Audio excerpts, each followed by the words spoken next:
नमस्कार। चलिए आज एक बहुत ही क्लासिक बंगाली कहानी की बात करते हैं। लेकिन इसे सिर्फ एक कहानी की तरह मत देखिए। ये बाजार के अर्थशास्त्र और एकता की ताकत पर एक जबरदस्त केस स्टडी है। ये कहानी हमें दिखाती है कि कैसे आम लोग अगर एक हो जाएं तो बड़े से बड़े आर्थिक दबाव का सामना भी कर सकते हैं। तो कहानी की शुरुआत होती है एक गांव वाले की इस बात से। यही वो लाइन है जो इस कहानी की पूरी मुश्किल को हमारे सामने रख देती है। बारिश का मौसम है और महंगाई है कि रुकने का नाम ही नहीं ले रही। आखिर ऐसा हो क्यों रहा था? तो सोचिए, एक गांव है, चारों तरफ बस बारिश ही बारिश, जिंदगी वैसी ही काफी मुश्किल है। और ऐसे में बाजार का एक चक्कर एक ऐसी चौंकाने वाली सच्चाई सामने लाता है जो गांव वालों की परेशानियों को और भी ज्यादा बढ़ा देती है। तो होता यह है कि एक गांव वाला बाजार पहुंचता है। उसे कुछ ज्यादा नहीं, बस आलू खरीदने हैं। मतलब एक ऐसी सब्जी जिसके बिना ज्यादातर घरों में काम ही नहीं चलता। तो जाहिर है उसकी कीमत का अंदाजा सबको होता। आमतौर पर एक सेर आलू, जो करीब करीब 1 किलो होता है, उसका दाम था 20 टका। मतलब एक तय दाम जिसके हिसाब से सब अपना घर चलाते थे। लेकिन अब दाम पहुंच गया था सीधे 70 टका। सोचिए, 250% से भी ज्यादा की बढ़ोतरी। इस जबरदस्त उछाल ने तो गांव वाले को एकदम हैरान कर दिया। भाई, एक मामूली सी जरूरत की चीज का दाम रातों रात इतना कैसे बढ़ सकता है? जाहिर है उसकी दुकानदार से बहस शुरू हो गई। और मामला सिर्फ आलू तक ही नहीं रुका था। बैगन हो, भिंडी हो, लौकी हो, हर सब्जी के दाम तो जैसे आसमान छू रहे थे। ये रोज की जरूरतें अब गरीब गांव वालों के लिए सोने चांदी जैसी महंगी हो गई थी। तो चलिए अब बाजार के शोर से हटकर गांव वालों के घरों के अंदर झांकते हैं, जहां खामोश दर्द पसरा हुआ था। इन बढ़ी हुई कीमतों का सीधा असर लोगों की जिंदगी पर पड़ रहा था और हर घर में बस निराशा ही निराशा थी। जरा उस सीन के बारे में सोचिए। एक आदमी बारिश में पूरा भीगा हुआ घर लौटता है और उसके हाथ में थैला लगभग खाली है। और फिर उसकी पत्नी की निराश आवाज आती है, बस यही लाएं, 4 आलू और 3 बैंगन। ये सिर्फ एक सवाल नहीं था, ये उस घर की पूरी लाचारी बयां कर रहा था। और फिर हमें कहानी में पंचू मिलता है, जो अपने पड़ोसी हरण से एक ऐसी बात कहता है जो दिल दहला देती है। वो कहता है, 2 दिन हो गए पानी के सिवा कुछ नहीं खाया। इससे पता चलता है कि गांव में भूखमरी और लाचारी किस हद तक पहुंच चुकी थी। लोग सचमुच भूखे सो रहे थे। लेकिन कहते हैं ना, हर अंधेरी रात की सुबह होती है। निराशा के इसी माहौल में अब उम्मीद की एक किरण जगने वाली थी। ये कहानी का वो टर्निंग पॉइंट है जहां लोगों का अपना अपना दुख अब एक सामूहिक सोच में बदलने वाला था।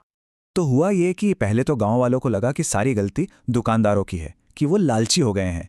लेकिन जब बात हुई तो पता चला कि दुकानदार भी बेचारे मजबूर थे। असली जड़ तो कोई और ही था। वो अकेला थोक विक्रेता जिसे सब महाजन कहते थे। वही पूरे गांव को सामान देता था और वही इस मौके का फायदा उठा रहा था। जब ये बात साफ हो गई तो गांव वालों और दुकानदारों ने मिलकर फैसला किया कि भाई, ये मसला अकेले हल नहीं होगा। सब मिलकर गांव के मुखिया यानी मोरोल के पास जाने को तैयार हो गए और यही एकता की तरफ उनका पहला कदम था। और बस अब कहानी अपने क्लाइमैक्स की तरफ बढ़ती है। मोरोल के साथ मीटिंग होती है और उसके बाद सारे गांव वाले और दुकानदार मिलकर उस लालची महाजन के खिलाफ एक हो जाते हैं। मोरोल के घर पर जो प्लान बना वो बहुत ही सिंपल लेकिन बेहद पावरफुल था।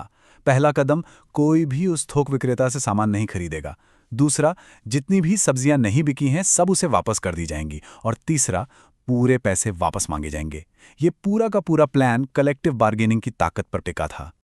तो जब ये सब लोग एक साथ महाजन के पास पहुंचे तो उसने अपने घमंड में उनकी सारी मांगें ठुकरा दी। उसे लगा कि ये लोग क्या कर लेंगे, बटे हुए हैं, कमजोर हैं। उसने उनकी एकता की ताकत को बिल्कुल ही नजरअंदाज कर दिया। और यहीं पर गांव वालों ने एक बहुत ही हिम्मत वाला कदम उठाया। उन्होंने अपनी सारी बिना बिकी सब्जियां वहीं महाजन के कदमों में छोड़ दी। वो अपना पैसा डुबाने को तैयार थे, लेकिन उसका घमंड और उसकी मोनोपोली तोड़ने के लिए अड़े हुए थे। ये एक खामोश लेकिन बहुत ताकतवर विरोध था।